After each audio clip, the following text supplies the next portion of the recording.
5-6 दिनों बाद बिगड़े मौसम के मिजाज ठीक हुए थे। आंधी बारिश थम गए थे और कुनकुनी धूप छितर आई थी। प्रज्ञा ने घर के सारे कपड़े बिस्तर पर लाकर धूप में पटक दिए थे और खुद भी पलंग पर जगह बनाकर कुनकुनी धूप में पसर गई थी। आंखें मूंदने ही लगी थी कि ठंडी ठंडी हवा के झोंकों से सिहर कर उसने आंखें खोल दी।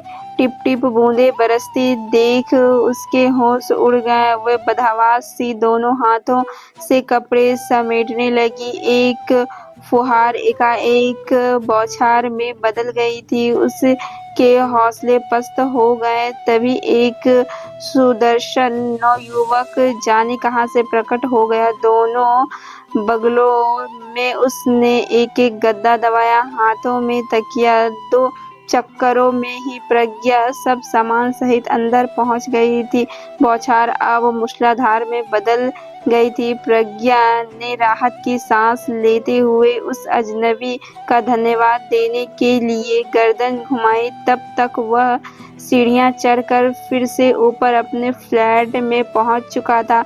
प्रज्ञा को सब कुछ एक परिकथा की भांति लग रहा था। उस मोहक व्यक्तित्व वाले युवक का एक हीरो की तरह प्रकट होना, उसका बलिष्ठ शरीर, उसकी फुर्ती स्मरण करते हुए प्रज्ञा के होठों पर एक लजीला मुस्कान तैर गई। इसका मतलब वह नवयुवक ऊपर से उसे सोते हुए ताक रहा था और आज ही क्यों, न जाने कब से ताक रहा हो। उसे कपड़े फैलाते, बाल सुखाते, पौधों में पानी देते, वह तो बिना दुपट्टे के ही बल्कि कई बार तो नाइटी में ही सोचते हुए प्रज्ञा लाज से दोहरी हो उठी थी। वह सुदर्शन नवयुवक पहली ही मुलाकात में उस पर बेतरह छा गया था। तब से प्रज्ञा को हर वक्त एक जोड़ी आंखों द्वारा अपनी पीछा किए जाने का एहसास रोमांचित किए रहता। वह अपने बनाव श्रृंगार के प्रति अतिरिक्त रूप से सजग हो उठी थी, पर वह युवक उसे फिर नजर नहीं आया। कहते हैं, शिद्दत से किसी चीज की आरजू की जाए तो प्रकृति उससे मिलवा ही देती है।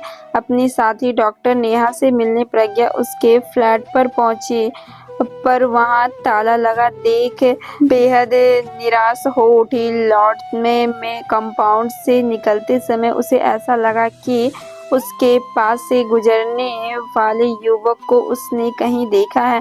सुनिए, आप उस दिन बारिश में आपने मेरी मदद की थी।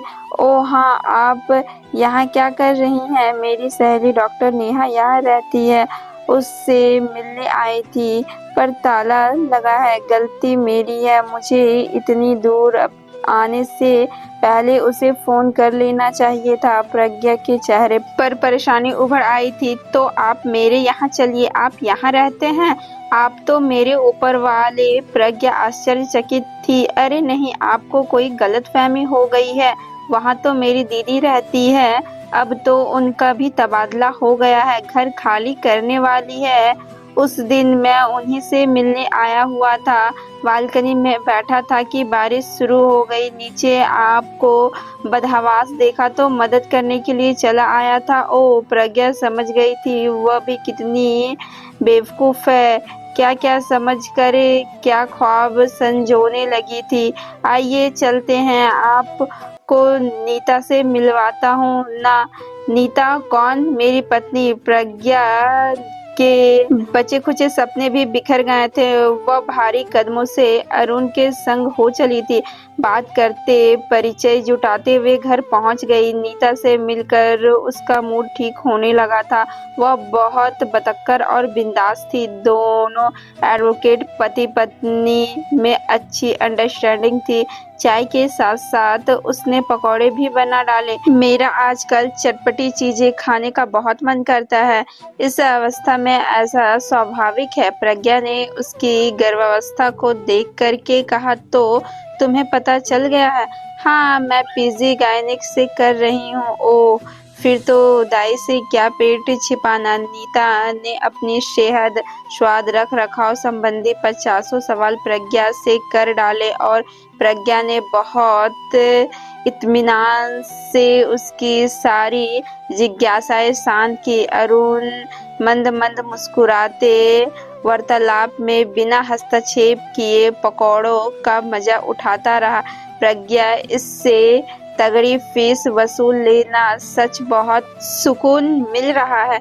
तुमसे मिलकर लेडी डॉक्टर से इतना कुछ पूछ ही नहीं पाती। मैं सोनोग्राफी चेकअप वगैरह के लिए भी जाऊंगी, तब तुमसे मदद लूंगी। कोई अपना जानकार साथ हो तो विश्वास बना रहता है। और प्रज्ञा ने भी उसे कहा, सब ठीक है। नीता और अरुण ने प्रज्ञा से दोस्ती की तो दिल से निभाई भी। वे अक्सर उसे किसी न किसी बहाने घर बुलाते रहते, साथ में ताश खेलते, टीवी देखते, खाते पीते। ऐसे ही एक छुट्टी के दिन प्रज्ञा नीता से मिलने पहुंची तो उसे परेशान पाया। अच्छा हुआ तुम आ गई, बहुत परेशान हूँ। मैं समझ नहीं पा रही हूँ कि क्या करूँ। तुम्हें तो पता ही है कि आजकल मेरी तबीयत ठीक नहीं रहती। मैं माँ के पास जाना चाह रही थी, पर अरुण की चिंता थी। अब एक मेड की व्यवस्था हो गई है। अरुण भी राजी थे, पर एक नई समस्या उठ खड़ी हुई है। मेरे इंजीनियर देवर वरुण की पोस्टिंग यहाँ हो गई है। अरुण का मानना है कि जब वो हमारे साथ रहने आ रहा है तो मुझे यहीं रुकना चाहिए। इतनी मुश्किल से छुट्टी मैनेज की थी, मेड का प्रबंध किया था, सारी पैकिंग भी कर ली है, और अब अरुण की यह जिद, कुछ समझ नहीं आ रहा है कि क्या करूं। प्रज्ञा को पति पत्नी के मामले के बीच पड़ना ठीक नहीं लगा। वह भला कर भी क्या सकती थी। नीता के प्रति दिल में गहरी हमदर्दी समेटे वह लौट आई थी। इसके अगले दिन ही उसके पास अरुण का फोन आ गया था। वरुण का ऑफिस प्रज्ञा के घर के समीप था, इसलिए उसे उस लोकेलिटी में मकान चाहिए था। अरुण ने उससे आग्रह किया था कि वह पता करे कि उसकी दीदी जो फ्लैट खाली कर गई थी, वह अब तक खाली है क्या। प्रज्ञा ने पता किया तो फ्लैट खाली मिल गया। प्रज्ञा ने तुरंत मकान मालिक से बात कर अरुण को सूचित कर दिया और धीरे से नीता के बारे में भी पूछ लिया। उसे मैं आज ही उसके मायके छोड़ने जा रहा हूँ। अब जब वरुण यहाँ रह ही नहीं रहा है तो उस बेचारी को रोकने की क्या तुक। तुम फ्लैट की चाबी लेकर रख लेना, वरुण कभी भी आकर तुमसे ले लेगा। सुनकर प्रज्ञा खुश हो उठी थी। छुट्टी का दिन था। प्रज्ञा नहाकर निकली ही थी, गीले बाल तौलिए में बांधे थी कि घंटी बजी। दरवाजा खोलते ही वह बुरी तरह चौंक कर 2 कदम पीछे हट गई थी। अरुण, आप तो नीता को छोड़ने गए थे ना। अंगतुक के चेहरे पर अपरिचित भाव देख उसे समझ आ गया कि उससे कोई गलती हो गई है। मैं वरुण हूँ, भैया ने आपसे चाबी लेने को कहा था। ओ हाँ, आई। आप अंदर आइए। नहीं, बस चाबी दे दीजिए। हड़बड़ी सी प्रज्ञा ने चाबी लाकर पकड़ा दी। अंगतुक धन्यवाद देकर सीढ़ियां भी चढ़ गया और प्रज्ञा भूत बनी उसे ताकती ही रह गई। हूबहू वही चेहरा मोहरा। एक पल को उसे लगा कि वह सपना देख रही है, पर नहीं, यह सपना नहीं था, लेकिन आंखों में कुछ नए सपने जन्म लेने लगे थे। रोमांचित दिल एक बार फिर तेजी से धड़कने लगा था। प्रज्ञा पीछे दलान में बाल सुखाने लगी तो मन यह सोचकर रोमांचित होता रहा कि एक जोड़ी आंखें उसे चोरी छुपे निहार रही होगी। ना जाने उस चेहरे में क्या कशिश थी। प्रज्ञा उसे अब तक दिल से नहीं निकाल पाई थी। तभी हुई महत्वाकांक्षाएं फिर हिलोरे लेने लगी।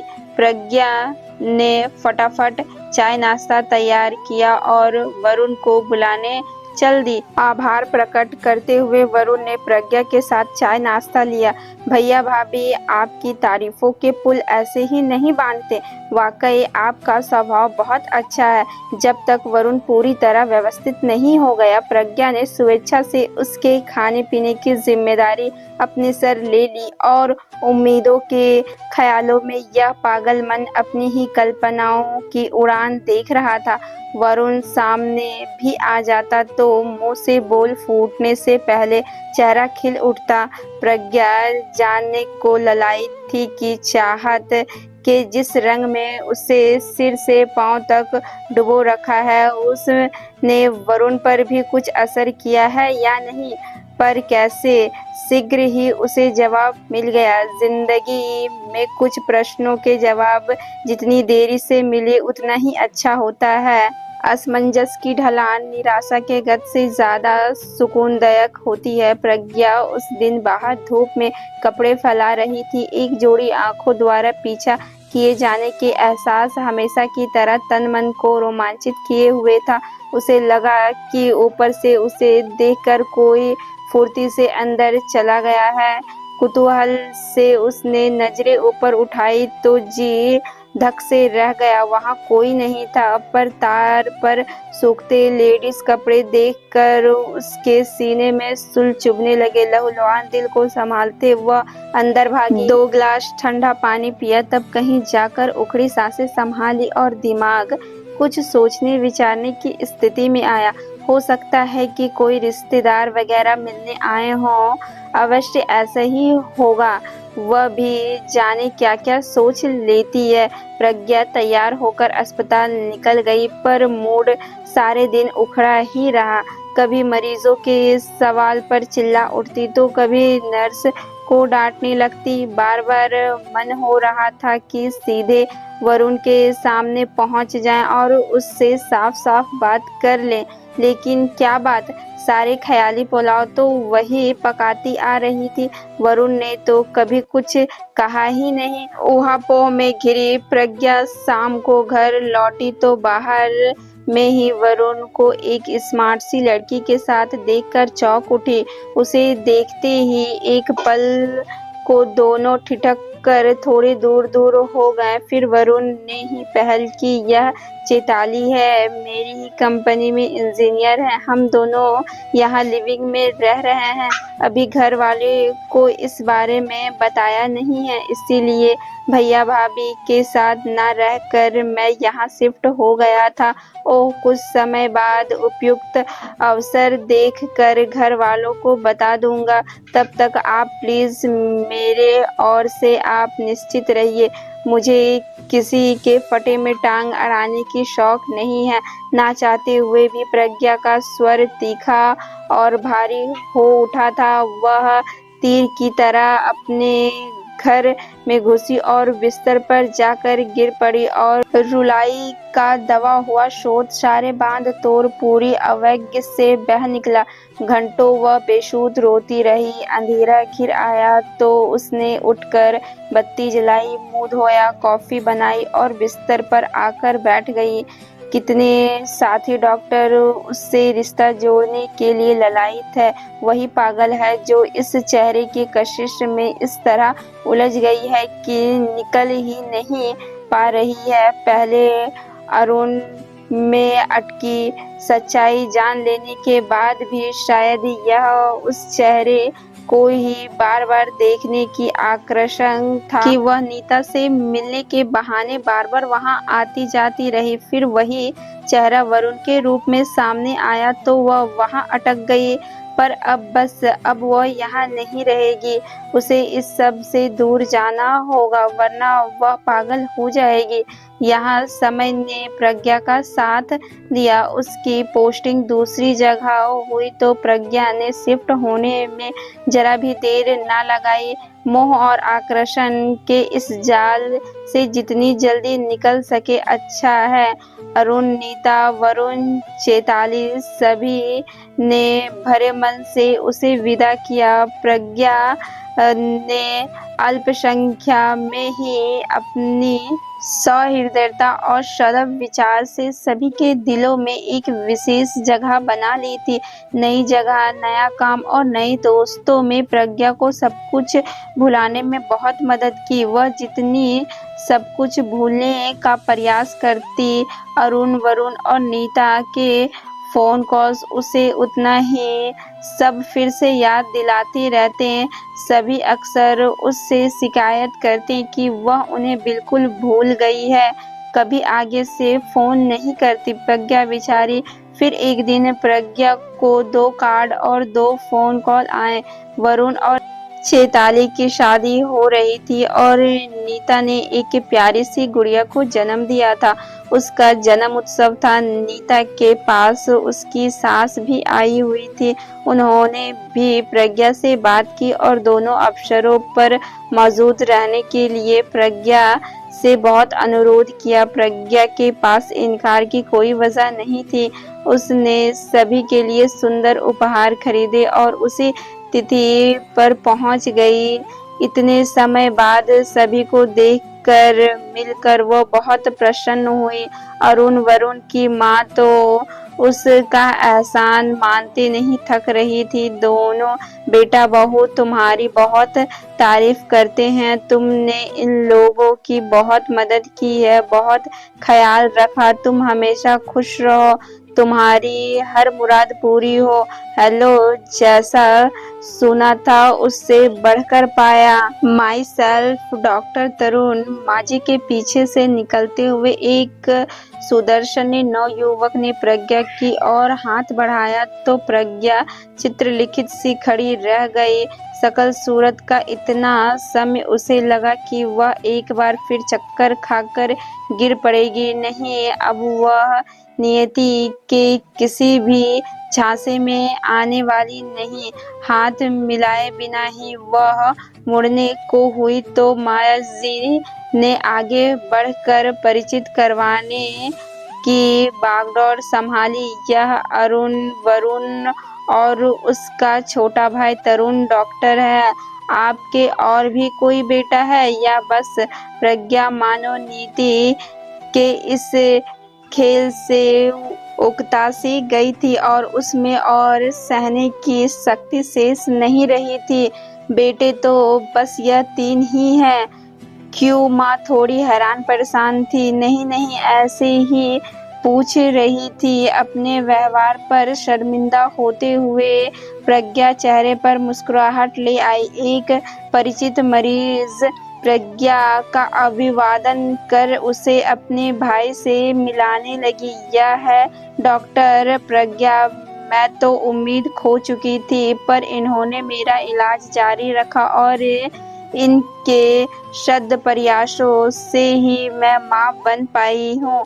उम्मीद का दामन हमेशा थामे रहो। प्रज्ञा ने स्नेह से उसके कंधा थपथपा दिया। माजी दूसरे मेहमानों के साथ व्यस्त हो गई तो तरुण उसके और पास आ गया। बोला, मैं आपके साथ डांस कर सकता हूँ। मुस्कुराते हुए उसने प्रज्ञा की ओर हाथ बढ़ाया। प्रज्ञा एक पल के लिए ठिठकी, फिर मुस्कुराते हुए गर्मजोशी से उसने तरुण का बढ़ा हाथ थामा और डांस फ्लोर की ओर बढ़ ली। धन्यवाद। मिलते हैं नेक्स्ट कहानी में।